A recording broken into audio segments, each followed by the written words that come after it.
during my farewell as well, and you don't really want that. They sort of make you look very auntie-ish. So assuming this is the first time that you're wearing a sari, so I'm already super excited for you. And let's not waste another minute and get into the video, because there's a lot of information that you'll get in this video and you'll have to keep in mind before choosing your first and the right sari. So yeah, let's get into it. So for all the young girls out there trying a sari for the first time, there are some do's and don'ts that you should be following that I'll be talking about in this video, but I'll be categorizing all of these things into separate things. So the first category is the fabric. Before we start with the categories, I hope you go and subscribe to the channel, because you'll see a lot of informative fashion videos here. So for fabrics, you need to keep in mind that your fabric is not too heavy or bulky like a silk sari, because a silk sari will always make it look like it's super traditional, super weddingy. It would be a great choice, definitely, like no doubt. Those heavy silks look beautiful and royal and you look like a queen, but it is not really a farewell choice, it's more of a wedding choice. So save it up for those shadis, but for your farewell, you can go for more lighter options, and in this sense, you can go for something in georgette, chiffon, organza, even a silk, but a silk blend with a georgette. So my sari, I'll give you an example. It was a georgette silk sari. So it did not have a heavy weight of the sari, but it did have the shine of one. You know, with these heavy saris, it's not just about the look of it, but it's also very heavy to carry.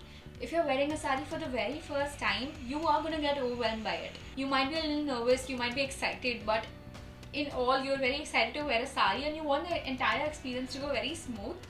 With saris, I'm not sure if it will go smooth for the very first time, but yeah, if you want to at least take precaution, make sure that the sari is not too heavy in weight and you can carry it and you can pull it off really well. And hence, these lightweight options might really be the ideal choice for you to go for. And let's be honest, at that age, none of us really know how to wear a sari. Someone helps us. So having a heavy sari and not being able to carry it properly, and kuch bhi ho jaye if you need to wear it again, you don't want to take that risk. So let it be lightweight and let it be comfortable for you. There are also more fabrics like satin that would look really well. It would radiate and you would sort of like stand out from the crowd, so that is really nice. It also like drapes on your body really well, so that is great. Cotton, on the other hand, is difficult to manage. It can look a little plain, but it also depends on how your sari is and how the color is. Like this is cotton. I never really thought that this would look good, but honestly, you can obviously wear this as well and accessorize more. Like I have chosen to heavily accessorize over here because the sari is super plain, but obviously it goes on you. Yep, so that was it for the fabrics. I think you got a list of all the do's and the don'ts. Moving on to the next category, color. So for color, obviously you can choose anything that speaks your personality and your personal style. If you're someone who's not afraid to go for bold colors, then go for them. If you're someone who likes it very subtle and peaceful, then go for those light pastel colors. And lastly, if dark colors are your thing, go for it. Definitely completely on you, but it sort of also depends on when and where your function is. Like, is it in the daytime, is it in indoor or outdoor spaces, where is it really? So accordingly you can find a color for yourself. These solid colors look amazing, but if you don't really get any good options in that, be open to trying ombre shades as well. I don't think I thought about it during my farewell, but I remember this friend of mine, she come to a farewell in a pastel nude and orange sari, and it was an ombre shade and it looked so beautiful. It looks surreal. It's still in my head. 10th standard was like 5 years back, so wow, I still remember that. And there was no other element. She went for a floral blouse and it looked so pretty. I wish I had a picture to show you guys. Anyway, and again, if you're going for something in prints, you might want something that doesn't overwhelm your figure as well. You might want to take into matter the size of the prints, how big the prints are, how small the prints are. If you want something subtle, but if you want something to stand out as well, then you can go for something like hand-painted organza sarees, wherein the prints will be hand-painted and they look so beautiful. Those are generally flowers, but they look very feminine and very out of the box. So my second category had a lot to do with your own personal style. But my third category is blouse. Now blouses, they are a big thing as well. That's the second element. So here are a couple of things that you can do with this. So sari is obviously a fabric that's draped onto you. So it's completely, generally very monochromatic. So you can obviously always go for a same colored blouse and go for a monochromatic look. You will obviously look taller in it.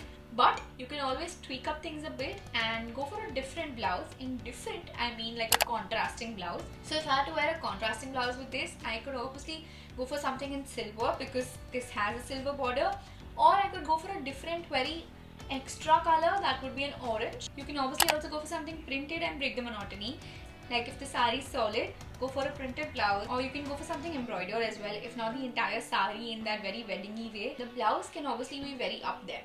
With respect to the design of the blouse, it's dependent on a couple of factors. You can always go for traditional silhouettes, or you can go for modern ones with like those gigantic sleeves and cutouts. But just don't forget to not overwhelm yourself with all these things. In the need of standing out, don't go too extra, because it's the first time that you're wearing a saree. Enjoy that process, enjoy having to chat with everyone, enjoy wearing a saree, enjoy that style, and I'm sure you love it more if you have a good experience in the first time. Also, for those girls who are watching this video very last minute and you all don't really have a blouse, a silver, golden, black or a white blouse always really works with any kind of saree. Otherwise, you can also go for crop tops or shirts. This is also a tank top, by the way. I don't really have a blouse stitched for this particular saree. I took my tank top and then just folded it into half and made it like a crop top blouse. So that's it. You can always do juggaad and it won't look bad. If you're going for the royal vibe, you can always go for a turtleneck, and if you're going for a very boho vibe, then you can go for a shirt tied up into a knot, and that'll look very Banjaran vibe. So amazing. So yeah, don't fear to experiment a little. Now our fourth category, jewelry. My first tip would be to not be too heavy on accessorizing unless the saree is way too plain. But keep in mind the style of the jewelry as well. I went for jewelry overdose, but it was silver jewelry, which is very common in young girls as well.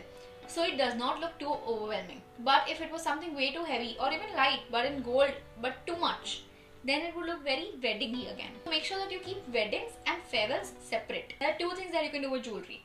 Either go for statement or minimal. Let your saree be the main focus.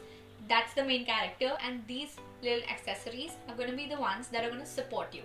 They're the next best friends to support you, so don't forget to pick the right ones. You can go for a heavy choker and probably stop at studs, because that is it, that'll give you an entire look. Or you can go for like heavy statement earrings and make the entire look very chic. It's completely dependent on the vibe of the saree, but these are some examples that might help you.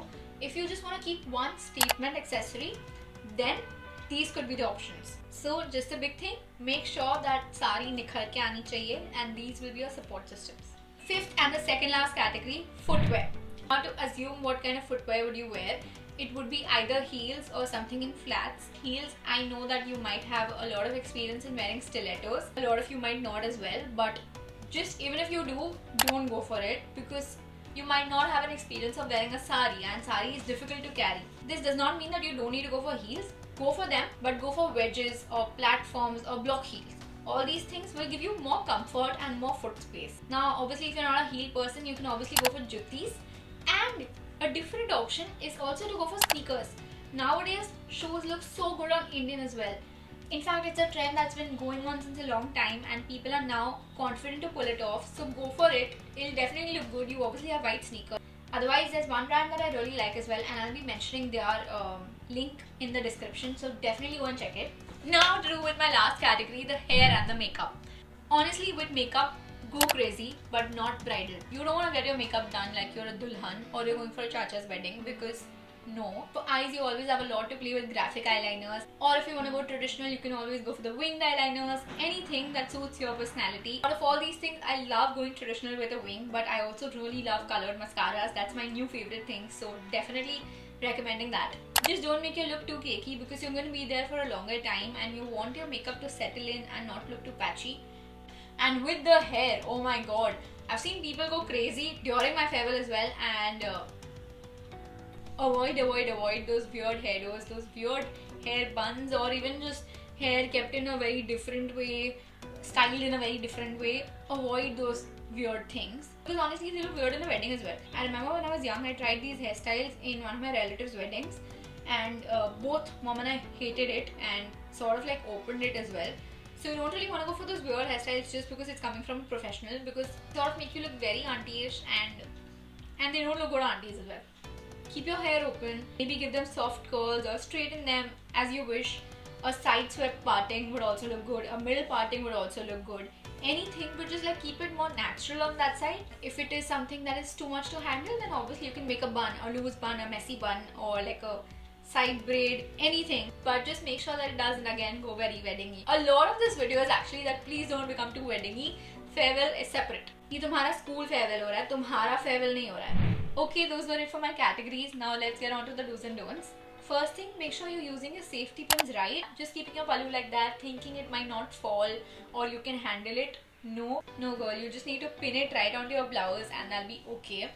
Second thing, make sure the blouse is padded if in case you have a bigger cut on the back, because you don't really want to get into the part where you think what lingerie will work with what, and saree is already one thing to worry about, so no for those things. Just get pads in your blouses and you'll be stress free. If in case your footwear has any sort of a heel, or if you're wearing heels, make sure to wear the heels first and then drape the saree, because it will come according to your height and it will not be too long or too short then. Actually give this point to your mama or whoever is making you wear the saree, because they'll understand it better. There are two types of petticoats, such shapewear ones and these fabric ones. Go according to your comfort level and you can wear any one. These generally give a more flattering shape but are uncomfortable to a lot of people. So don't take the risk, you can always go for the fabric ones and they look just as fine. And lastly, don't forget to enjoy and make a lot of memories, because this is going to be one day that you're always going to remember and you can always talk about. So make sure to have fun, don't overwhelm yourself with the need to just stand out every time. You can always look comfortable and stylish at the very same time. So yeah, I'm so excited for you. In case these tips help you, please leave a like and comment down below if you would like to add any further tips as well. Yep, if you and your friends are going to wear a saree for the first time, do share this video to her as well, because I think this will be helpful for her too. Hope you enjoyed this video, got a thing or two to learn about, and yep, have fun. Thank you for supporting me in what I love to do, and yep, bye. Thank you.